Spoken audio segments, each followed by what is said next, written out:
Hello everyone. ನೋಡಿ ಸ್ನೇಹಿತರೆ, 2025 railway exams ಎಲ್ಲಾನು ಸಮೇತ ನಮಗೆ ಕಂಪ್ಲೀಟ್ ಆಗೋಯ್ತು. ಉಳಿದಿರುವಂಥ ಎಕ್ಸಾಮ್ ಯಾವುದು? RRB group D. ಭಾರತದಲ್ಲೇ ಅತಿ ಹೆಚ್ಚು ಅಪ್ಲಿಕೇಶನ್ಸ್ ಹಾಕುವಂಥ ಒಂದು ಕಾಂಪಿಟೇಟಿವ್ ಎಕ್ಸಾಮ್ ಯಾವುದು ಅಂದರೆ is RRB group D. So ಹಿಂದಿನ ವರ್ಷ 2024ರಲ್ಲಿ 1,08,00,000 ಹಾಕಿದ್ರು. ಈ ವರ್ಷ 84 ಲಕ್ಷ ಜನ ಹಾಕಿದ್ದಾರೆ. ಸೊ ಆದರೆ ನಮ್ಮ ಬ್ಯಾಡ್ ಲಕ್ ಏನು, ನಮ್ಮ ಹುಬ್ಳಿ ಮತ್ತು ಬೆಂಗಳೂರು ಝೋನಲ್ಲಿ ಕೇವಲ 92 ವೇಕೆನ್ಸಿ ಇದೆ. ಸೊ ಹಾಕಿರೋದು ಅಪ್ಲಿಕೇಶನ್ಸ್ ಎಷ್ಟು? 60,000 ಜನ ಅಪ್ಲಿಕೇಶನ್ಸ್ ಅನ್ನು ಹಾಕಿದ್ದಾರೆ. ಸೊ ಹಾಗಾದ್ರೆ ನಮ್ಮ ಸ್ಟ್ರಾಟಜಿ ಹೇಗಿರಬೇಕು?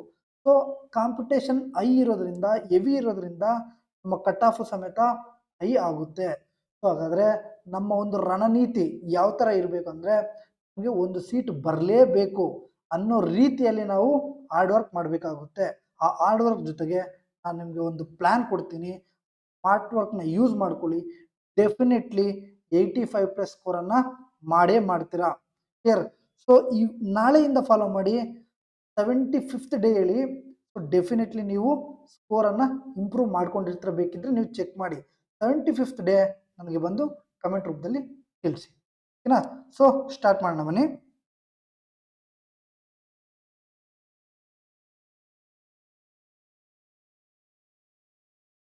ನೋಡಿ ಸ್ನೇಹಿತರೆ, ಮೊದಲನೇದಾಗಿ ನಮಗೆ ಈ ಥರ ವೇಕೆನ್ಸಿ ಇದೆ, right? So south western railway Hubli ಎಷ್ಟಿದೆ? 92 ಇದೆ. ಇಲ್ಲಿ ಕಾಣಿಸಿಲ್ಲ ಅಂದರೆ ನಾನು ಬರೀತೀನಿ, ತೊಂದರೆ ಇಲ್ಲ. 92 ವೇಕೆನ್ಸಿ ಇದೆ. URL 51, SCL 14, STL 6, OBCL 14, EWS ಅಲ್ಲಿ 7. ಸೊ ಹಾಗಾದರೆ ನಮ್ಮ ರಣನೀತಿ ಯಾವ ಥರ ಇರಬೇಕು ಅನ್ನೋದನ್ನು ನಿಮಗೆ ತಿಳಿಸ್ಕೊಡ್ತೀನಿ. So first of all syllabus ಅನ್ನು ನಾವು ಕಂಪ್ಲೀಟ್ ಆಗಿ ಡಿಸ್ಕಷನ್ ಮಾಡೋಣ. ಸೊ ಸಿಲೆಬಸ್ 100 ಮಾರ್ಕ್ಸ್ ಇರುತ್ತೆ ಅಲ್ವಾ? ಸೊ 100 ಕ್ವಶನ್ಸ್ ಇರುತ್ತೆ. ಮೊದಲನೇದಾಗಿ ಹೈಯೆಸ್ಟ್ ವೆಯ್ಟೇಜ್ ಯಾವುದಿರುತ್ತೆ? ರೀಸನಿಂಗ್ ಇರುತ್ತೆ. ಕ್ಲಿಯರ್?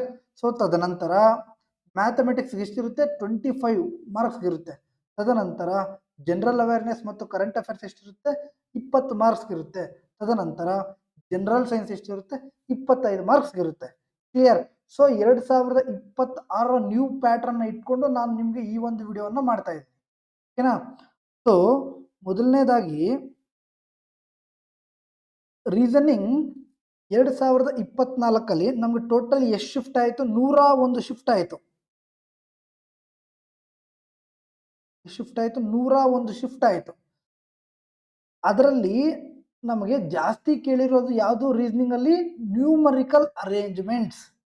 ಸೊ ಹಾಗಾದ್ರೆ ನಾವು ಫೋಕಸ್ ಯಾವ್ದ್ರಲ್ಲಿ ಮಾಡಬೇಕು? Primary focus. ಅಂದ್ರೆ ಫಸ್ಟ್ ನಾವು ಫೋಕಸ್ನ ಯಾವ್ದಾದ್ರು ಮಾಡಬೇಕು? ಬರ್ಕೊಳ್ಳಿ. ಇಲ್ಲಾಂದ್ರೆ ನಿಮಗೆ ಈ ಒಂದು PDF ನಮ್ಮ ಒಂದು ಟೆಲಿಗ್ರಾಮಲ್ಲಿ ಅಪ್ಲೋಡ್ ಮಾಡ್ತೀನಿ. ದಯವಿಟ್ಟು ಡಿಸ್ಕ್ರಿಪ್ಷನಲ್ಲಿ ಲಿಂಕ್ ಇರುತ್ತೆ, ಜಾಯಿನ್ ಆಗಿ. ಓಕೆನಾ? So numerical arrangements. ಸೊ ಎಷ್ಟು ಕೇಳಿದ್ದಾರೆ? 416 ಕ್ವಶನ್ಸ್ ಕೇಳಿದ್ದಾರೆ. 101 ಶಿಫ್ಟ್ಗೆ 416 ಕ್ವಶನ್ಸ್ ಅಂದರೆ ಎವ್ರಿ ಶಿಫ್ಟಿಂದ 4 ಪ್ರಶ್ನೆಗಳು ಬರ್ತಾ ಇದೆ. 30ಲ್ಲಿ 4 ಪ್ರಶ್ನೆಗಳು ಇದರಿಂದನೇ ಬರ್ತಾ ಇದೆ.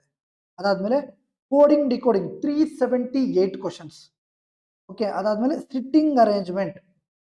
ಅದಾದ್ಮೇಲೆ ನಂಬರ್ ಸಿರೀಸ್, ಮಿಸ್ಸಿಂಗ್ ನಂಬರ್. ನೀವು ಕೊನೆವರೆಗೂ ನೋಡಿ, ಬುಕ್ಸ್ ಸಮೇತ ಹೇಳ್ತೀನಿ, ಯಾವ ಥರ ಒಂದು ಪ್ರಿಪ್ರೇಷನ್ ಮಾಡ್ಕೋಬೇಕು ಅನ್ನೋದನ್ನು ಸಮೇತ ಹೇಳ್ತೀನಿ. ಕೊನೆವರೆಗೂ ನೋಡಿ, ಓಕೆನಾ? So analogy 222. So mathematical operations ಇದಲ್ವಾ, 216 ಕ್ವಶನ್ಸ್ ಕೇಳಿದ್ದಾರೆ. ಅಂದರೆ ಎವ್ರಿ ಶಿಫ್ಟಿಂದ 2 ಕ್ವಶನ್ಸ್ ಕೇಳ್ತಾ ಇದ್ದಾರೆ. ಸಿಲಾಕ್ಸ್ 202, ಕ್ಲಾಸಿಫಿಕೇಶನ್ 201, ಡೈರೆಕ್ಷನ್ ಅಂಡ್ ಡಿಸ್ಟೆನ್ಸ್ 201. ಇದೇನಿದು? ಪ್ರೈಮರಿ ಫೋಕಸ್ ಮಾಡಿ. ಇನ್ನು ಯಾರೆಲ್ಲ ಓಕೆನಾ ಸಿಲೆಬಸ್ ಕಂಪ್ಲೀಟ್ ಮಾಡಿಲ್ಲ ಅಂದರೆ ದಯವಿಟ್ಟು ಈ ಒಂದು ಟಾಪಿಕ್ಸನ್ನೇ ಫಸ್ಟ್ ಕಂಪ್ಲೀಟ್ ಮಾಡಿ. ಸೊ ಯಾವುದು? Numerical arrangements, coding decoding, sitting arrangement, number series, analogy, mathematical operation, ಸಿಲಾಕ್ಸ್, ಕ್ಲಾಸಿಫಿಕೇಶನ್, ಡೈರೆಕ್ಷನ್ ಅಂಡ್ ಡಿಸ್ಟೆನ್ಸ್. ಇದಾದ್ಮೇಲೆ ಸೊ ಸೆಕೆಂಡರಿ ಫೋಕಸ್, ಸೆಕೆಂಡ್ ಒಂದು ಆಪ್ಷನ್. ಇದು ಫಸ್ಟ್ ಆಪ್ಷನ್. ನಾವು ಇದನ್ನ ಸಿಲೆಬಸ್ ಕಂಪ್ಲೀಟ್ ಮಾಡಬೇಕಾಗುತ್ತೆ. ಯಾರೆಲ್ಲ ಫ್ರೆಷರ್ಸ್ ಇದ್ರೋ ಅವ್ರು ಇದನ್ನ ಸಿಲೆಬಸ್ ಕಂಪ್ಲೀಟ್ ಮಾಡಿ. ನೋಡಿ, ಕಾಂಪಿಟೇಷನ್ ಯಾಕೆ ಹೈ ಇರುತ್ತೆ ಅಂತ ನಾನು ಹೇಳ್ತೀನಿ ಅಂದರೆ, ಒಂದು ವೇಕೆನ್ಸಿ ಕಮ್ಮಿ ಇದೆ, ಇನ್ನೊಂದು RRB ಗ್ರೂಪ್ ಡಿ 2024 ರಿಸಲ್ಟ್ ಇನ್ನೂ ಬಿಟ್ಟಿಲ್ಲ.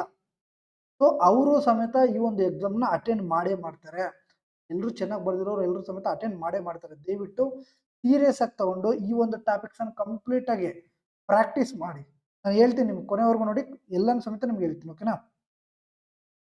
ಅದಾದಮೇಲೆ ರ್ಯಾಂಕಿಂಗ್ ಅಂಡ್ ಆರ್ಡರ್ 149 ಕ್ವಶನ್ಸ್ ಕೇಳಿದ್ದಾರೆ. ಇದು ಸೆಕೆಂಡರಿ ಫೋಕಸ್. ಅದಾದ್ಮೇಲೆ mix series, blood relation, alphabet series, puzzle test, ಇವೆಲ್ಲ ಸಂಬಂಧ ಸೆಕೆಂಡರಿ. ಇಷ್ಟ ಆದಮೇಲೆ ಸೆಕೆಂಡರಿ ಯಾವುದು, ಈ ಒಂದು 5 ಟಾಪಿಕ್ಸ್. ಅದಾದಮೇಲೆ ಕೊನೆಯದಾಗಿ ಲಾಸ್ಟ್ ಆಪ್ಷನ್ ಯಾವುದು, ಆಲ್ಫಾಬೆಟಿಕಲ್ ಅರೇಂಜ್ಮೆಂಟ್ಸ್ 28 ಕ್ವಶನ್ಸ್ ಮಾತ್ರ ಕೇಳಿದರೆ, word formation 4 questions, calendar clock problems 2 questions, inequality 2 questions, letter series 1 question, meaningful words 1 ಪ್ರಶ್ನೆ ಕೇಳಿದ್ದಾರೆ. ಇದನ್ನ ನಾನು ಅಪ್ಲೋಡ್ ಮಾಡ್ತೀನಿ, ನೀವು ತಲೆ ಕೆಡಿಸ್ಕೊಳ್ಬೇಡಿ, ನಾನು ಜಸ್ಟ್ ಕೇಳಿ ಆರಾಮಾಗಿ. ಓಕೆ, ಸೊ ಹಾಗಾದ್ರೆ primary focus, secondary focus, tertiary focus, clear. So ಇಷ್ಟು ಟಾಪಿಕ್ಸ್ ಅನ್ನ ಮಾಡ್ಕೊಂಡ್ರೆ ರೀಸನಿಂಗ್ ನಮಗೆ ಸ್ಕೋರ್ ಆಗುತ್ತೆ. ನಾನು ಹೇಳ್ತೀನಿ ಪ್ರಾಕ್ಟೀಸ್ ಯಾವ್ದು ಮಾಡಬೇಕು, ಬುಕ್ ಯಾವ್ದು ಬೇಕು, ಪ್ರಾಕ್ಟೀಸ್ ಹೆಂಗ್ ಮಾಡಬೇಕು, MCQನ ಹೆಂಗ್ ಯೂಸ್ ಮಾಡಬೇಕು ಅನ್ನೋದು ಕೊನೆವರೆಗೂ ನೋಡಿ. ನೆಕ್ಸ್ಟ್ ನೋಡಿ, ನಮ್ಮ subject quants or mathematics. So ಎಷ್ಟು ಕ್ವಶನ್ಸ್ ಇರುತ್ತೆ, 25 ಕ್ವಶನ್ಸ್ ಇರುತ್ತೆ, ಕ್ಲಿಯರ್. ಸೊ ಅಕಾರ್ಡಿಂಗ್ ಟು 2024 ಎಷ್ಟು ಕ್ವಶನ್ಸ್ ಕೇಳಿದ್ದಾರೆ, ಪರ್ಸೆಂಟೇಜು 326 ಕ್ವಶನ್ಸ್ ಕೇಳಿದ್ದಾರೆ. ಅಂದರೆ ಎವ್ರಿ ಶಿಫ್ಟಿಂದ 3 ಪ್ರಶ್ನೆಗಳನ್ನ ಕೇಳಿದ್ದಾರೆ. ಸೊ ಅದಾದಮೇಲೆ ratio proportion 293 questions, distance to 202 questions, mensuration 196, discount 185, simplification 179. So ಇದನ್ನ ನಾನು ಪ್ರಿಪೇರ್ ಮಾಡಬೇಕಂದ್ರೆ ತುಂಬ ಹಾರ್ಡ್ ವರ್ಕ್ ಇದೆ. ದಯವಿಟ್ಟು ಲೈಕ್ ಮಾಡಿ, ಶೇರ್ ಮಾಡಿ, ಕಮೆಂಟ್ ಮಾಡಿ. So time and work 141, profit and loss 119 question, geometry coordinate geometry 117, average question every ಶಿಫ್ಟಿಂದ ಒಂದು ಕ್ವಶನ್ ಫಿಕ್ಸ್ ಇದೆ. ಮೀನ್ ಅಂಡ್ ಮೀಡಿಯನ್ ಈ ಸಲ ಕೇಳಿದ್ದಾರೆ, ನೆಕ್ಸ್ಟ್ ಸಲ ಕೇಳ್ತಾರೆ. ಅಂಡರ್ ಗ್ರಾಜುಯೇಟ್ ಅಲ್ಲಿ ಸಮೇತ ಕೇಳಿದ್ದಾರೆ. ಇವತ್ತು ನೋಡಿ ಅಂಡರ್ ಗ್ರಾಜುಯೇಟ್ ಅಲ್ಲಿ ಸೊ ಪೇಪರ್ ಚೇಂಜ್ ಮಾಡಿಬಿಟ್ರು, ಇವತ್ತು ಪ್ಯಾಟರ್ನ್ ಚೇಂಜ್ ಮಾಡಿಬಿಟ್ರು. ಸೊ 2 ದಿನ ಕೇಳೋಂಗೆ 3ನೇ ದಿನ ಕೇಳಿಲ್ಲ. ಓಕೆನಾ, ಅದನ್ನು ಸಮೇತ ನಾವು ಡಿಸ್ಕಷನ್ ಮಾಡೋಣ ನೆಕ್ಸ್ಟ್ ವಿಡಿಯೋದಲ್ಲಿ. ಸೊ ಪೈಪ್ ಅಂಡ್ ಸಿಸ್ಟಮ್ ಎಷ್ಟು 97 ಪ್ರಶ್ನೆಗಳು ಕೇಳಿದ್ದಾರೆ, ನಂಬರ್ ಸಿಸ್ಟಮ್ 93 ಪ್ರಶ್ನೆಗಳು ಕೇಳಿದ್ದಾರೆ, ಆಲ್ಜಿಬ್ರಾ 67 ಪ್ರಶ್ನೆಗಳು ಕೇಳಿದ್ದಾರೆ, ಟ್ರಿಗ್ನೋಮೆಟ್ರಿ 55 ಪ್ರಶ್ನೆಗಳು, ಸಿಂಪಲ್ ಇಂಟ್ರೆಸ್ಟ್ 51, ಕಾಂಪೌಂಡ್ ಇಂಟ್ರೆಸ್ಟ್ 50. ಓಕೆನಾ. ಸೊ ಅದಾದ್ಮೇಲೆ mixture and allegation, linear equation, partnership, LCM HCF, height and distance ಇವು ಸಮೇತ ಕೇಳಿದ್ದಾರೆ. ಎವ್ರಿ 2 ಶಿಫ್ಟ್ಸ್ಗೆ ಒಂದೊಂದು ಕ್ವಶನ್ ಕೇಳಿದ್ದಾರೆ. ಹಾಗಾದ್ರೆ ನಮ್ಮ ಪ್ರೈಮರಿ ಫೋಕಸ್, ಫಸ್ಟ್ ಫೋಕಸ್ ಅದ್ರ ಮೇಲೆ ಇರಬೇಕು, percentage, ratio proportion, distance, speed, discount ಮತ್ತು ಸಿಂಪ್ಲಿಫಿಕೇಶನ್ ಮೇಲೆ ಇರಬೇಕು. ಮತ್ತೆ ಹೇಳ್ತೀನಿ ನೋಡಿ, ಬೇಸಿಕ್ ಕ್ವಶನ್ಸ್ ನೋಡ್ಕೋಬೇಡಿ. ಸೊ RRB ಗ್ರೂಪ್ ಡಿ ಒಳ್ಳೊಳ್ಳೆ ಪ್ರಶ್ನೆಗಳು ಕೇಳ್ತಾರೆ. ಓಕೆನಾ, ಸೊ ಒಳ್ಳೊಳ್ಳೆ ಪ್ರಶ್ನೆಗಳು ಕೇಳ್ತಾರೆ. ಸೊ ಹಾಗಾಗಿ ಎಲ್ಲ ಒಂದು ಟೈಪ್ನು ಸಮೇತ ನಾವು ಮಾಡ್ಕೊಂಡು ಹೋಗ್ಬೇಕಾಗುತ್ತೆ. ಫಾರ್ ಎಕ್ಸಾಂಪಲ್ ಪರ್ಸೆಂಟೇಜ್ ಅಲ್ಲಿ 12 ಟೈಪ್ಸ್ ಮಾಡಬೇಕಾಗುತ್ತೆ ನಾವು, ಈ ತರ. ಆವರೇಜ್ ಅಲ್ಲಿ 7 ಟೈಪ್ಸ್ ಸಮೇತ ಮಾಡ್ಕೊಂಡು ಹೋಗಿ, ಯಾವ ಬೇಕಾದ್ರೂ ಅವ್ರು ಕೇಳ್ಬೋದು. ಎಲ್ಲ ಒಂದು ಟಾಪಿಕ್ಸ್ ಸಮೇತ ನಾವು ಮಾಡ್ಕೊಂಡು ಹೋಗ್ಬೇಕಾಗುತ್ತೆ. ಬಟ್ ನಿಮ್ಗೆ ಏನು ಹೇಳ್ತೀನಿ ಅಂದರೆ, ರೀಸೆಂಟಾಗಿ ಪೇಪರ್ ನಡೆದಿರುವ ಅದೇ ಥರ ಬರುತ್ತೆ. ಪ್ಲಸ್ಸು ರೈಲ್ವೆ ಏನು ಮಾಡುತ್ತೆ, ಜಾಸ್ತಿ PYQನ ಫಾಲೋ ಮಾಡುತ್ತೆ. 80% ಆಫ್ ದಿ ಕ್ವಶನ್ಸ್ PYQನೇ ಫಾಲೋ ಮಾಡುತ್ತೆ. ಓಕೆ, ಸೊ ಅದಾದಮೇಲೆ ಇಷ್ಟು ಮ್ಯಾಥ್ಸ್. ಒಂದು ವೇಳೆ ನಿಮಗೆ ಮ್ಯಾಥ್ಸು ಫ್ರೀಯಾಗಿ ಯೂಟ್ಯೂಬಲ್ಲಿ ಕ್ಲಾಸಸ್ ಬೇಕು ಅಂದರೆ ಸೊ ಕಮೆಂಟ್ ರೂಪದಲ್ಲಿ ತಿಳಿಸಿ, sir we want maths class ಹಾಕಿ, ನಾನು ಕಂಪಲ್ಸರಿ ಮಾಡಿಕೊಡ್ತೀನಿ. ಕ್ಲಿಯರ್. ಸೊ ಟಾಪ್ 1000 ಆಗಲಿ ಇಲ್ಲ 2024 ಎಲ್ಲ ಪ್ರಶ್ನೆಗಳನ್ನ ಸಮೇತ ಮಾಡೋಕ್ಕೆ ನಾನು ಟ್ರೈ ಮಾಡ್ತೀನಿ. ಕ್ಲಿಯರ್. ಅದಾದಮೇಲೆ ನೆಕ್ಸ್ಟ್ ತಲೆನೋವು ಬರೋದು ನಮಗೆ general awareness, current affairs. Okay, so but ಇದರಲ್ಲಿ ಏನು ಮಾಡಿದ್ದಾರೆ ಅವರು, ಜಾಸ್ತಿ ಪ್ರಶ್ನೆಗಳು ಎಲ್ಲಿಂದ ಕೇಳಿದ್ದಾರೆ, ಸ್ಪೋರ್ಟ್ಸಿಂದ ಕೇಳಿದ್ದಾರೆ. 406 ಕ್ವಶನ್ ಅಂದರೆ ಎವರಿ ಶಿಫ್ಟಿಂದ 4 ಕೇಳಿದ್ದಾರೆ. ಆಮೇಲೆ ಯಾರಿಗೆಲ್ಲ ಟೈಮ್ ಇಲ್ಲ ಆರ್ ನಾವು ಸ್ಟಾರ್ಟ್ ಮಾಡಿಲ್ಲ ಅನ್ನೋರು, ಓಕೆ ಇಷ್ಟು ಮುಗಿಸ್ಕೊಳ್ಳಿ, ತೊಂದರೆ ಇಲ್ಲ. ಮ್ಯಾಥ್ಸ್ ರೀಸನಿಂಗ್ ಕಂಪ್ಲೀಟ್ ಮಾಡಿ, ಉಳಿದಿರೋದು ಇಷ್ಟು ಮುಗಿಸ್ಕೊಳ್ಳಿ. ಅವು ಬೇಕಂದರೆ ಲಾಸ್ಟಲ್ಲಿ 1-2 ಸಲ ನೋಡ್ಕೊಳ್ಳಿ. ಯಾವ್ಯಾವುದು, ಸ್ಪೋರ್ಟ್ಸು 406 ಕ್ವಶನ್ ಅಂದರೆ very very very very important sports. Systematic pillars, next second ಒಂದು ಬಂದ್ಬಿಟ್ಟು ಗೌರ್ಮೆಂಟ್ ಸ್ಕೀಮ್ಸ್. ಯಾವ ಒಂದು ಎಕ್ಸಾಮಲ್ಲಿ ಕೇಳಲ್ಲ ಹೇಳಿ ಗೌರ್ಮೆಂಟ್ ಸ್ಕೀಮ್, ಎಲ್ಲ ಒಂದು ಎಕ್ಸಾಮ್ಸಲ್ಲಿ ಕೇಳ್ತಾರಪ್ಪ. Next banking and economics, international affairs, ಅದೇ ಥರ environmental and geography, important days very very important, report and rankings, themes important, science and tech, defence and military, agreements, awards and honours, politic governments, ಮತ್ತು apps ಮಾಡಿರ್ತಾರಲ್ಲ, for example ಈ schemes, ಈ portals, ಈ webs ಇರುತ್ತಲ್ವ ಅವನ್ ಸಮೇತ important. ಅದಾದಮೇಲೆ books and authors very very important. 40 questions ಕೇಳಿದರೆ, ಬಟ್ ಜಾಸ್ತಿ ಕೇಳುವಂಥ ಸಾಧ್ಯತೆಗಳನ್ನ ಜಾಸ್ತಿ ಇದ್ದಾವೆ. ಬಿಕಾಸ್ ನೋಡಿ books and authors under static G K ಬರುತ್ತೆ. ಸೊ ಯಾವಾಗಲೂ ಸಮೇತ ಕೇಳ್ತಾನೆ ಇರ್ತಾರೆ. ಕ್ಲಿಯರ್? ಸ್ಟ್ಯಾಟಿಕ್ ಜಿ ಕೆನೂ ಬರುತ್ತೆ, ಕರೆಂಟ್ ಅಫೇರ್ಸ್ಗೂ ಬರುತ್ತೆ. ಕ್ಲಿಯರ್? ಅದಾದಮೇಲೆ ನೆಕ್ಸ್ಟ್ ಬಂದ್ಬಿಟ್ಟು ನಮಗೇನು ಜನರಲ್ ಸೈನ್ಸ್. ಸೊ ಇಷ್ಟು ಫೋಕಸ್ ಮಾಡಿ ನಾನು ನಿಮಗೆ ಕೊನೆಯಲ್ಲಿ ಹೇಳ್ತೀನಿ ಯಾವ ಥರ ಏನು ಮಾಡಬೇಕು. ಸೊ 85+ ಸ್ಕೋರ್ ಮಾಡಬೇಕಂದ್ರೆ ಯಾವ ಥರ ನಮ್ಮ ಒಂದು ಸ್ಟ್ರಾಟಜಿ ಇರಬೇಕು, ತಲೆಯನ್ನ ಹೆಂಗೆ ಯೂಸ್ ಮಾಡಬೇಕು, ಯಾವ ಥರ ಹಾರ್ಡ್ ವರ್ಕ್ ಮಾಡಬೇಕು ಅನ್ನೋದನ್ನು ನಿಮ್ಗೆ ಹೇಳ್ತೀನಿ. ಸೊ ನಮಗೆ ಫಸ್ಟ್ ಫೋಕಸ್ ಮಾಡಬೇಕಾಗಿರೋದು ಅದು ಫಿಸಿಕ್ಸ್. ಫಿಸಿಕ್ಸಲ್ಲಿ ಮೆಕ್ಯಾನಿಕ್ಸ್ 419 ಕ್ವಶನ್ಸ್ ಕೇಳಿದೆ. ಮತ್ತು ಕೆಮಿಸ್ಟ್ರಿಯಲ್ಲಿ 279 ಇನ್ಆರ್ಗಾನಿಕ್ ಕೆಮಿಸ್ಟ್ರಿಯಿಂದ ಕೇಳಿದ್ದಾರೆ. ಆಮೇಲೆ ಬಯಾಲಜಿಲಿ ಹ್ಯೂಮನ್ ಅನಾಟಮಿ ಮತ್ತು ಫಿಸಿಯಾಲಜಿ ಕೇಳಿದ್ದಾರೆ. ಫಿಸಿಕ್ಸಲ್ಲಿ magnetism 203, optics very very important 192 questions. ನೋಡಿ ಇವೆಲ್ಲನೂ ಸಮೇತ ನೀವು ಬೇಕಂದ್ರೆ ಚೆಕ್ ಮಾಡ್ಕೊಳ್ಳಿ, ನೀವು ಬೇಕಂದ್ರೆ ಚೆಕ್ ಮಾಡ್ಕೊಳ್ಳಿ. ಮೊನ್ನೆ ರೀಸೆಂಟಾಗಿ ಆಯ್ತಲ್ವಾ, ಆಲ್ಮೋಸ್ಟ್ ಡಬಲ್ ಟೈಮ್ಸ್ ಕೇಳಿರ್ತಾರೆ, ನೋಡಿ ಬೇಕಿದ್ರೆ ಒಂದ್ಸಲ. ಅದೇ ಥರ physics wave sound, heat thermodynamics, modern physics, physical chemistry, organic chemistry, environmental chemistry, ಬಯಾಲಜಿಯಲ್ಲಿ ಪ್ಲಾಂಟ್ಸು, ಸೆಲ್ಸು, ಎನ್ವಿರಾನ್ಮೆಂಟಲ್ ಮತ್ತು ಎವಲ್ಯೂಷನ್ ಮತ್ತು disease and vitamins very very important. ಇಷ್ಟು ಟಾಪಿಕ್ಸನ್ನು ನಾವು ಮಾಡಬೇಕಾಗುತ್ತೆ. ಇಲ್ಲಿ ನೋಡಿ, ಸೊ ನಮಗೆ ಬೇಗ ಸ್ಟ್ರಾಂಗ್ ಟಾಪಿಕ್ಸನ್ನು ಮಾಡಬೇಕಂದ್ರೆ ಸೆಕೆಂಡರಿ ಮತ್ತು ಟೆರ್ಷಿಯರಿನ ಬಿಟ್ಬಿಟ್ಟು ಸ್ಟಾರ್ಟಿಂಗ್ ಪ್ರೈಮರಿ ಇರುತ್ತಲ್ವ ಅದನ್ನು ನಾವು ಫೋಕಸ್ ಮಾಡೋಣ. ಅದೇ ಥರ ಮ್ಯಾಥ್ಸಲ್ಲಿ ಹಂಗೆ ಫಸ್ಟ್ 6 ಟಾಪಿಕ್ಸನ್ನು ಮುಗಿಸ್ಬಿಟ್ಟು ಆಮೇಲೆ ಸೆಕೆಂಡರಿಗೆ ಹೋಗೋಣ. ಅದೇ ಥರ ಜನರಲ್ ಅವೇರ್ನೆಸ್ಸಲ್ಲೂ ಅಷ್ಟೇ, sports, schemes, banking awareness, international affairs ಇವೆಲ್ಲ ಆದಮೇಲೆ ಬೇಕಂದರೆ books and authors, polity and ಗವರ್ನೆನ್ಸ್ಗೆ ಹೋಗೋಣ. ಅದೇ ಥರ ಸೊ ಜನರಲ್ ಸೈನ್ಸ್ ಸಮೇತ ಹಂಗೆ. ಸೊ ಮೆಕ್ಯಾನಿಕ್ಸು, ಇನ್ಆರ್ಗಾನಿಕ್ ಕೆಮಿಸ್ಟ್ರಿ ಮತ್ತು human anatomy physiology, magnetism, physical chemistry, organic chemistry, so cell, plant, ಓಕೆನಾ, ವಿಟಮಿನ್ಸ್ ಆ್ಯಂಡ್ ಡಿಸೀಸ್ ಇವೆಲ್ಲನೂ ಓದಬೇಕಾಗುತ್ತೆ. ಸೈನ್ಸೇ ಒಂದು ಏನಾಗುತ್ತೆ, ರಿಸಲ್ಟ್ ಫ್ಯಾಕ್ಟರ್ ಆಗುತ್ತೆ. ಆ ಕಡೆ ಈ ಕಡೆ ನಾನು ಸೈನ್ಸೇ ಡಿಸೈಡ್ ಮಾಡಿ. ಕ್ಲಿಯರ್? ಸೊ ಈಗ ಬಿಗಿನರ್ಸ್ ಇರ್ತಾರೆ, ರಿಪೀಟರ್ಸು ಇರ್ತಾರೆ. ಸೊ ಅವ್ರಿಗೆ ಹೆಲ್ಪ್ ಆಗೋ ಥರ ನಾನು ನಿಮಗೊಂದು ಸ್ಟ್ರಾಟಜಿಯನ್ನು ಹೇಳ್ಕೊಡ್ತೀನಿ. ಕ್ಲಿಯರ್? ಸೊ ಬುಕ್ಸ್ ಅಂತ ಹೇಳಿದ್ರಿ ಅಲ್ವಾ, ಮೊದಲನೇದಾಗಿ ರೀಸನಿಂಗ್ ಬರೋಣ.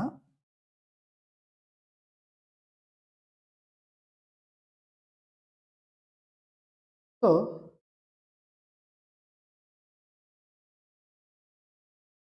ಮೊದಲು ಏನು ಮಾಡ್ತೀರಾ, ನೀವು ಯಾವುದಾದ್ರೂ ಒಂದು ಬುಕ್ ಇಲ್ಲ, ನೀವು ಟೀಚರ್ ಹತ್ರ ಕೇಳ್ತಿದ್ರೆ ಯಾರಾದರೂ ಪರವಾಗಿಲ್ಲ, ತೊಂದರೆ ಇಲ್ಲ. ನೀವು ಟೀಚರ್ ಹತ್ರ ಕೇಳ್ತಿದ್ರೆ ಅದು ಇನ್ನೂ ಒಳ್ಳೆಯದು. ಸೊ ನಾನು ಯಾವಾಗಲೂ ಸಮೇತ ನಾನು ಅಷ್ಟೇ. ಸೊ ನಿಮ್ಗೆ ಏನೂ ಬಂದಿಲ್ಲ ಅಂದರೆ ಒಬ್ಬ ಟೀಚರ್ದು ಹೆಲ್ಪ್ ನಿಮ್ಗೆ ಬೇಕೇ ಬೇಕಾಗುತ್ತೆ. ಬುಕ್ಕಿಂದನೇ ಎಲ್ಲ ನಾವು ಕಲಿತಾ ಒಬ್ಬರು ನಮ್ಗೆ ಹೇಳ್ಕೊಡೋರು ಬೇಕಾಗುತ್ತೆ. ಸೊ ಕೋರ್ಸ್ ತೊಗೊಂಡಿದ್ರೆ ತೊಂದರೆ ಇಲ್ಲ, ಅವ್ರು ಕೋರ್ಸ್ದು ಮಾಡಿ. ಮತ್ತು ಅವ್ರದ್ದು ಒಂದು PYQ ಕೊಡ್ತಾರಲ್ವ ಶೀಟು, ಆರ್ PDF ಕೊಡ್ತಾರಲ್ವ ಕ್ವಶನ್ಸು, ಅದನ್ನು ಮಾಡಿ. ಫಸ್ಟು ಒಂದು ವೀಡಿಯೋಸು, ಅದಾದಮೇಲೆ ಕ್ವಶನ್ಸು, ಅದಾದಮೇಲೆ PYQs ಆರ್ ಮಾರ್ಕ್ಸ್ ಮಾಡಿ. ಸೊ ಇಷ್ಟು ರೀಸನಿಂಗ್ ಸಾಕು. ರೀಸನಿಂಗಲ್ಲಿ ವೀಡಿಯೋಸ್ ಸಮೇತ ಬೇಕಾಗಿಲ್ಲ. ಸೊ ಬಿಗಿನರ್ಸ್ ರಿಪೀಟರ್ಸ್ಗೆ ಬೇಕಾಗಿಲ್ಲ. ಬಿಗಿನರ್ಸ್ ಯಾರಾದರೂ ಇದ್ದರೆ ಅವ್ರು ದಯವಿಟ್ಟು ಈ ಥರ ಮಾಡಿ. ಮೊದಲು ವೀಡಿಯೋಸ್ ಮಾಡಿ, ಆದಮೇಲೆ ಅವರೇ ಶೀಟ್ಸ್ ಕೊಡ್ತಾರೆ ಆರ್ ಅವರೇ ಒಂದು PDF ಅಪ್ಲೋಡ್ ಮಾಡ್ತಾರಲ್ವ ಅದನ್ನು ಮಾಡಿ. ಅದಾದಮೇಲೆ ಇವೆ 3 ಡೇಸ್ ಆರ್ 6 ಡೇಸ್ಗೆ ಮಾರ್ಕ್ಸನ್ನು ಅಟೆಂಡ್ ಮಾಡಿ. ರೀಸನಿಂಗ್ ಇಷ್ಟು ಸಾಕು. ಕ್ಲಿಯರ್? ಒಂದು ವೇಳೆ ನಿಮ್ಗೆ ಏನಾದರೂ ಡೌಟ್ ಬಂತು ಅಂದರೆ ಅಲ್ವಾ, ಸೊ ಯಾವ ಬುಕ್ಕು, ಒಂದು ಯೂತ್ ಪಬ್ಲಿಕೇಶನ್ ಅಂತ ಒಂದು ಚೆನ್ನಾಗಿದೆ, ಡೀಟೇಲ್ಡಾಗಿ ಡೆಪ್ತಾಗಿ ಕೊಟ್ಟಿರ್ತಾರೆ. ಅಂದರೆ 4 ಆಪ್ಷನ್ಸ್ಗೂ ಈ ಥರ ಕೊಟ್ಟಿರ್ತಾರೆ, ಎಲ್ಲ ಒಂದು ಸಬ್ಜೆಕ್ಟ್ಸ್ ಸಮೇತ. ಅದನ್ನು ತಗೋಬೋದು. ಆರ್ ಪಿನಾಕಲ್ ತೊಗೊತೀರಾ, ಪಿನಾಕಲ್ ತೊಗೊಳ್ಳಿ. ಆರ್ ಕಿರಣ್ ಪಬ್ಲಿಕೇಶನ್ ತೊಗೊಳ್ತೀರಾ, ಕಿರಣ್ ಪಬ್ಲಿಕೇಶನ್ ತೊಗೊಳ್ಳಿ. ಬಟ್ ಒಂದು ಬುಕ್ ಇರಲಿ, ಒಂದು PYQ ಬುಕ್ ಇರಲಿ. ಓಕೆ, ನಿಮ್ಗೆ ಯಾವುದಾದ್ರೂ ಒಂದು ಟಾಪಿಕ್ಕು ಸೊ ಪ್ರಾಬ್ಲಮ್ ಆಯ್ತು ಅಂದ್ಕೊಳ್ಳಿ, ಒಂದು ನಿಮ್ಮ ಟೀಚರ್ದು ಇನ್ನೊಂದು ಸಲ ನೋಡಿ, ಇಲ್ಲ ಯೂಟ್ಯೂಬಲ್ಲಿ ಬಂದುಬಿಟ್ಟು ಆ ಒಂದು ಟಾಪಿಕನ್ನು ನೋಡಿ. ಕ್ಲಿಯರ್? ಸೊ ಇಷ್ಟು. ಫಾರ್ ಎಕ್ಸಾಂಪಲ್ ಸಿಲಾಕ್ಸ್ ಜಾಸ್ತಿ ಜನಕ್ಕೆ ಅರ್ಥ ಆಗಲ್ಲ ಅಷ್ಟೇ, ಅಂತ ಪ್ರಾಬ್ಲಮ್ ಆಗುತ್ತೆ. ಸೊ ಅದನ್ನು 2 ಟೈಮ್ಸ್ ಮಲ್ಟಿಪಲ್ ಟೈಮ್ಸ್ ಮಾಡ್ತಾಯಿರಿ. ಸೊ ಸಿಟ್ಟಿಂಗ್ ಅರೇಂಜ್ಮೆಂಟ್ ಅಷ್ಟೇ, ಮಲ್ಟಿಪಲ್ ಟೈಮ್ಸ್ ಮಾಡಿದ್ರೆ ಆಗುತ್ತೆ ತೊಂದರೆ. ಅದಾದಮೇಲೆ ಮ್ಯಾಥ್ಸು ಅಷ್ಟೇ ನೋಡಿ, ನೀವು ಯಾರದೇ ಕೋರ್ಸ್ ತಗೊಳ್ಳಿ ತೊಂದರೆ ಇಲ್ಲ. ನನ್ನ ಕ್ಲಾಸಸ್ಸೇ ಕೇಳಬೇಕು ಅಂತೇನಿಲ್ಲ, ಇನ್ನೊಬ್ಬರದೇ ಕೇಳಬೇಕು ಅಂತ ಹೇಳಿ ನೀವು ಯಾರ್ದಾದ್ರೂ ತಗೊಳ್ಳಿ, ತೊಂದರೆ ಇಲ್ಲ. ಆಲ್ರೆಡಿ ಇದ್ದರೆ ಅವ್ರದ್ದು ಕ್ಲಾಸಸ್ ಕಂಪ್ಲೀಟ್ ಮಾಡ್ಕೊಳ್ಳಿ. ಅದಾದಮೇಲೆ ಅವರೇ ಒಂದು PDF ಶೀಟ್ಸ್ ಕೊಟ್ಟರೆ ಅದನ್ನು ಕಂಪ್ಲೀಟ್ ಮಾಡಿ. ಅದಾದಮೇಲೆ ಏನು PYQs ಮಾಡಿ ಆರ್ ಮಾರ್ಕ್ಸ್ ಮಾಡಿ. ಮಾರ್ಕ್ಸೇ PYQಸಲ್ಲಿ ಇರುತ್ತೆ, ಅದು ಮಾಡಿದ್ರೆ ಇನ್ನೂ ಬೆಸ್ಟು. ನಿಮ್ಮ ಒಂದು ಸ್ಪೀಡ್ ಗೊತ್ತಾಗುತ್ತೆ, ನೀವು ಯಾವ ಥರ ಒಂದು ಅಟೆಂಡ್ ಮಾಡ್ತಿದ್ದೀರಾ, ನಿಮ್ಮ ಒಂದು ಅಪ್ರೋಚ್ ಏನಿದೆ ಎಲ್ಲೊಂದು ಸಮೇತ ಗೊತ್ತಾಗುತ್ತೆ. ಸೊ 90 ಮಿನಿಟ್ಸ್ ಅಲ್ವಾ, ಸೊ ತೊಂದರೆ ಏನಿಲ್ಲ. ಕ್ಲಿಯರ್. ಸೊ ಆ ಥರ ಮಾಡಿ, ಒಂದು ವೀಡಿಯೋಸ್ ನೋಡಿ, ಅವ್ರದ್ದೇ ಒಂದು PDF ನೋಡಿ, ಅದಾದಮೇಲೆ ಮಾರ್ಕ್ಸನ್ನು ಅಟೆಂಡ್ ಮಾಡಿ. ಕ್ಲಿಯರ್. ನೆಕ್ಸ್ಟ್ ಬರೋಣ ಥಿಯರಿ ಪಾರ್ಟ್ಗೆ. ಇಷ್ಟ ಆಯಿತು ನಮಗೇನು ಪ್ರಾಕ್ಟಿಕಲ್ ನಾವು ಮಾಡಬೇಕಾಗಿರೋದು. ಕ್ಲಿಯರ್. ನೆಕ್ಸ್ಟ್ ನಮಗೇನು ಜನರಲ್ ಸೈನ್ಸ್.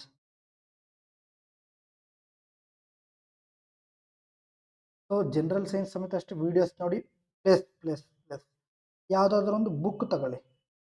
ಜನರಲ್ ಸೈನ್ಸ್ಗೆ ಯಾವುದಾದ್ರು ಒಂದು ಬುಕ್ ತಗೊಳ್ಳಿ. Videos plus books plus multiple revision ಮಾಡಬೇಕು. ಮಾಡಿದ್ದೆ ಮಾಡ್ತಾ ಇರಬೇಕು. Multiple revision and sectional mark. ಇವೆಲ್ಲ ಸಮೇತ ಸೆಕ್ಷನಲ್ ಮಾರ್ಕ್ ಆದ್ರೂ ಮಾಡಿ, ಸೆಕ್ಷನಲ್ ಮಾರ್ಕೇ ಮಾಡಿ, ತೊಂದರೆ ಇಲ್ಲ. ಸೆಕ್ಷನಲ್ ಮಾರ್ಕ್ ಮಾಡ್ಕೊಂಡು ಹೋಗಿ, ತೊಂದರೆ ಇಲ್ಲ. ನಿಮ್ಮ ಸಮೇತ ಹಂಗೆ ಮಾಡಿ. ಕ್ಲಿಯರ್. ಓಕೆ ಸರ್, ಹಾಗಾದರೆ ಎಲ್ಲನೂ ಓದಬೇಕಾ? ಎಲ್ಲನೂ ಇಲ್ಲ. ನಾನು ಏನೇನು ಟಾಪಿಕ್ಸ್ ನಿಮಗೆ ನಮ್ಮ ಒಂದು ಟೆಲಿಗ್ರಾಮ್ ಚಾನಲಲ್ಲಿ ಅಪ್ಲೋಡ್ ಮಾಡ್ತೀನಿ, ಓದ್ಕೊಂಡು ಹೋಗಿ, ತೊಂದರೆ ಇಲ್ಲ, ಆಗುತ್ತೆ.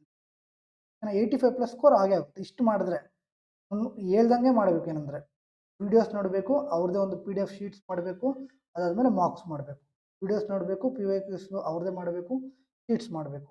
ಎಲ್ಲನ ಸಮೇತ ಮತ್ತೆ ಹೇಳ್ತೀನಿ, ಎಲ್ಲನ ಸಮೇತ ಏನು 2025-2026 ಕ್ವಶನ್ಸೇ ನಮ್ಗೆ ಆಗಿರಬೇಕು ಅಪ್ಡೇಟೆಡ್. ಓಕೆ, ಆಗ ನಮ್ಮ ಒಂದು ಸೆಲೆಕ್ಷನ್ ಜಾಸ್ತಿ ಆಗುತ್ತೆ. ಅದಕ್ಕಿಂತ ನೀವು ಮುಂಚೆ ಹೋಗ್ತೀರಾ. ಓಕೆ, ಬಿಕಾಸ್ ಟ್ರೆಂಡ್ ಚೇಂಜ್ ಮಾಡಿಬಿಟ್ಟಿದ್ದಾರೆ, ನ್ಯೂ ಪ್ಯಾಟರ್ನ್ ಕ್ವಶನ್ಸ್ ಕೇಳ್ತಿದ್ದಾರಲ್ವಾ. ನೆಕ್ಸ್ಟು ಜನರಲ್ ಅವೇರ್ನೆಸ್ ಮತ್ತು current affairs. So first focus ಏನು ನಮಗೆ ಕರೆಂಟ್ ಅಫೇರ್ಸ್. ಸೊ ಯಾವುದಾದ್ರೂ ಒಂದು ಬುಕ್ ತಗೊಳ್ಳಿ, ಆರ್ ನಿಮ್ಮ ಒಂದು ಟೀಚರ್ನೇ ಫಾಲೋ ಆಗಿ, ತೊಂದರೆ ಇಲ್ಲ. 6 ಮಂತ್ಸ್ದಲ್ಲ, 1 ಇಯರ್ದು ಓದಿ, ಆರ್ 11 ಮಂತ್ಸ್ದು ಓದಿ. ಓಕೆ, ಆರ್ ಇನ್ನು ನಿಮಗೆ ಒಂದು ಒಳ್ಳೆ ಐಡಿಯಾ ಹೇಳ್ತೀನಿ.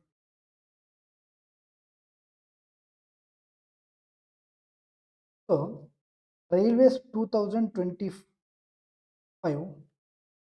ಆ್ಯಂಡ್ 26 ತುಂಬ ಎಕ್ಸಾಮ್ಸ್ ಆಗಿದೆ ಅಲ್ವಾ. ಅದರಲ್ಲಿ ಕರೆಂಟ್ ಅಫೇರ್ಸ್ ಏನೇನು ಕ್ವಶನ್ಸ್ ಕೇಳಿದರೆ, ಓಕೆನಾ, ಫಸ್ಟ್ ಅದನ್ನು ಮಾಡಿ. ಬಿಕಾಸ್ ಅದನ್ನು ಮಾಡಿದ್ರೆ ಆಲ್ಮೋಸ್ಟ್ ನಮಗೇನು 50-60% ಅಲ್ಲೇ ಕವರ್ ಆಗಿಬಿಟ್ಟಿರುತ್ತೆ. ಸೊ ಒನ್ ಲೈನರ್ ಆದ್ರೂ ಮಾಡಿ, ಅದರ ಎಕ್ಸ್ಪ್ಲನೇಷನ್ ಬೇಕಂದ್ರೂ ಮಾಡಿ, ತೊಂದರೆ ಇಲ್ಲ. ಸೊ ಅದಾದಮೇಲೆ ಇನ್ನು ಉಳಿದಿರೋದೇನು, ಈಗ ನಿಮ್ಮ ಎಕ್ಸಾಮ್ ಎಲ್ಲವರೆಗೂ ಆಗಿರುತ್ತೆ ಅಲ್ಲಿವರೆಗೂ ಬಿಟ್ಟು ಮುಂದೆ ಓದಿ ಆಗೋಗುತ್ತೆ ನಮ್ಮ ಕೆಲಸ, ಓಕೆನಾ, ತೊಂದರೆ ಇಲ್ಲ. ಆ ಥರ ಮಾಡಿ. ಮ್ಯಾಥ್ಸು ಅಷ್ಟೇ, ರೀಸನಿಂಗು ಅಷ್ಟೇ. ಸೊ 2025-26 ಪ್ರಶ್ನೆಗಳನ್ನೇ ಮಾಡಿ, ನಿಮಗೆ ಟ್ರೆಂಡಿಂಗ್ ಕ್ವಶನ್ಸ್ ಗೊತ್ತಾಗುತ್ತೆ. ಕ್ಲಿಯರ್. ಅದೇ ಥರ GK/GS ಅಲ್ವಾ. ಸೊ ಕರೆಂಟ್ ಅಫೇರ್ಸ್ ಆಯಿತು, ಜನರಲ್ ಅವೇರ್ನೆಸ್ ಬೇಕು. ಇದರಲ್ಲಿ ಮೊದಲು ಏನು ಮಾಡ್ತೀವಿ, ಸ್ಟ್ಯಾಟಿಕ್ GKನ ತಗೊಳ್ಳಿ. ಸೊ ನಾನು ಫಸ್ಟ್ ಹೇಳ್ತೀನಿ, ನನಗೆ GK/GS ಅಷ್ಟು ಗೊತ್ತಿಲ್ಲ, ಬಟ್ ನನಗೆ ಗೊತ್ತಿರೋ ಅಷ್ಟು ಹೇಳ್ತೀನಿ, ಓಕೆನಾ. ಸೊ ಸ್ಟ್ಯಾಟಿಕ್ GK ತಗೊಳ್ಳಿ. ಅದಾದಮೇಲೆ ಕರೆಂಟ್ ಅಫೇರ್ಸು, ಸ್ಟ್ಯಾಟಿಕ್ GK, ಅದಾದಮೇಲೆ ಪಾಲಿಟಿ 1-2-3 ಕ್ವಶನ್ ಬರ್ಬೋದು, 1 or 2 ಕ್ವಶನ್ಸ್ ಈ ಥರ ಬರ್ಬೋದು. ಕ್ಲಿಯರ್. ಸೊ ಇಷ್ಟು ಫಾಲೋ ಮಾಡಬೇಕಾಗುತ್ತೆ ನಾವು, ಓಕೆನಾ. 85+ ಸ್ಕೋರ್ ಮಾಡಬೇಕಂದ್ರೆ ಸೊ ಸೋಷಿಯಲ್ ಮೀಡಿಯಾ ಸ್ವಲ್ಪ ದೂರ ಇಡಿ. ಫಸ್ಟ್ ಏನು ಮಾಡಬೇಕು, video PDFs marks, video PDF marks. So ನಿಮ್ಮ ಕೈಯಲ್ಲಿ ಎಷ್ಟು ಅವರ್ಸ್ ಆಗುತ್ತೋ ಅಷ್ಟು ಅವರ್ಸ್ ಓದಿ. ಲಿಮಿಟೆಡ್ ಆಗಿ ಇಂಡನೇ ಇಟ್ಕೊಳ್ಳೋಕೆ ಹೋಗಬೇಡಿ. ಈಸಿ ಇರುತ್ತೆ ಎಕ್ಸಾಮು ಅಂತ ನೆಗ್ಲೆಕ್ಟ್ ಮಾಡೋಕ್ಕೆ ಹೋಗಬೇಡಿ, ಆಗಲ್ಲ, ಓಕೆನಾ. ಬಿಕಾಸ್ ನೋಡಿ 92 ವೇಕೆನ್ಸಿ ಇರೋದು. 92ರಲ್ಲಿ ನಾವು ಒಬ್ರು ಹಾಕ್ಬೇಕಂದ್ರೆ ಹಾರ್ಡ್ ವರ್ಕ್ ಮಾಡಬೇಕು. ಜನ 80+ ಸ್ಕೋರ್ ಮಾಡೋರು ಇರ್ತಾರೆ, 85+ ಸ್ಕೋರ್ ಮಾಡೋರು ಇರ್ತಾರೆ, ಈ ಎಕ್ಸಾಮ್ಗೋಸ್ಕರ ಅಂತ ಕುತ್ಕೊಂಡಿರೋರು ಇರ್ತಾರೆ ಅಲ್ವಾ. ಸೊ ಓದಿ ಫೇಲ್ ಆಗಿಬಿಟ್ಟು ಮತ್ತೆ ಏಜ್ಡ್ ಪರ್ಸನ್ಸ್ ಇರ್ತಾರೆ, ತುಂಬ ಟೈಪ್ ಆಫ್ ಪರ್ಸನ್ಸ್ ಇರ್ತಾರೆ, 10th ಆಗಿರೋರು ಇರ್ತಾರೆ. ಪ್ರತಿಯೊಬ್ಬರನ್ನ ಸಮೇತ ಈ ಒಂದು ಎಕ್ಸಾಮ್ಗೆ ಅಪ್ಲೈ ಮಾಡ್ತಾರೆ. ಸೊ 92 ವೇಕೆನ್ಸಿಗೆ ಎಷ್ಟು ಮಾಡಿದ್ದಾರೆ, 60,000 ಮಾಡಿದ್ದಾರೆ. ಸೊ ನಿಯರ್ಲಿ 652, ನಿಯರ್ಲಿ ಒಂದು ಸೀಟ್ಗೆ 650 ತಗೊಳ್ತಾರೆ. ಕ್ಲಿಯರ್. ಸೊ ಇಷ್ಟು RRB ಗ್ರೂಪ್ ಡಿದು. ಒಂದು ವೇಳೆ ನಿಮಗೆ ಮ್ಯಾಥ್ಸ್ದು ಕ್ಲಾಸಸ್ ಬೇಕಂದರೆ, sir we want maths classes, ಇಷ್ಟು ಮಾಡಿ ನಾನು ನಿಮಗೆ ಮಾಡಿಕೊಡ್ತೀನಿ. ಕ್ಲಿಯರ್. ನೋಡಿ, ಗ್ರಾಜುಯೇಟ್ ಲೆವೆಲ್ ಎಕ್ಸಾಮ್ ಆಯಿತು, ಅಂಡರ್ ಗ್ರಾಜುಯೇಟ್ ಲೆವೆಲ್ ಎಕ್ಸಾಮ್ ಆಯಿತು. ನೀವೇ ನೋಡ್ತಿರ್ತೀರ ಕ್ವಶನ್ಸ್ ಯಾವ ಥರ ಬರ್ತಾ ಇದೆ. ಎಲ್ಲಮ್ ಸಮೇತ 2020 ಅಪ್ಡೇಟೆಡ್ ಕ್ವಶನ್ಸನ್ನೇ ಮಾಡಿಸಿದ್ದೀನಿ. ಓಕೆ, ಸೊ ಇದ್ರದ್ದು PDF ಸಮೇತ ಅಪ್ಲೋಡ್ ಮಾಡ್ತೀನಿ. ದಯವಿಟ್ಟು ಟೆಲಿಗ್ರಾಮಲ್ಲಿ ಜಾಯಿನ್ ಆಗಿ. ಕ್ಲಿಯರ್? ಸೊ ಮತ್ತೆ ಸಿಗೋಣ. ಅಲ್ಲಿವರೆಗೂ ಜೈ ಹಿಂದ್. Thank you. ಸಬ್ಸ್ಕ್ರೈಬ್ ಮಾಡೋದು ಮರಿಬೇಡಿ.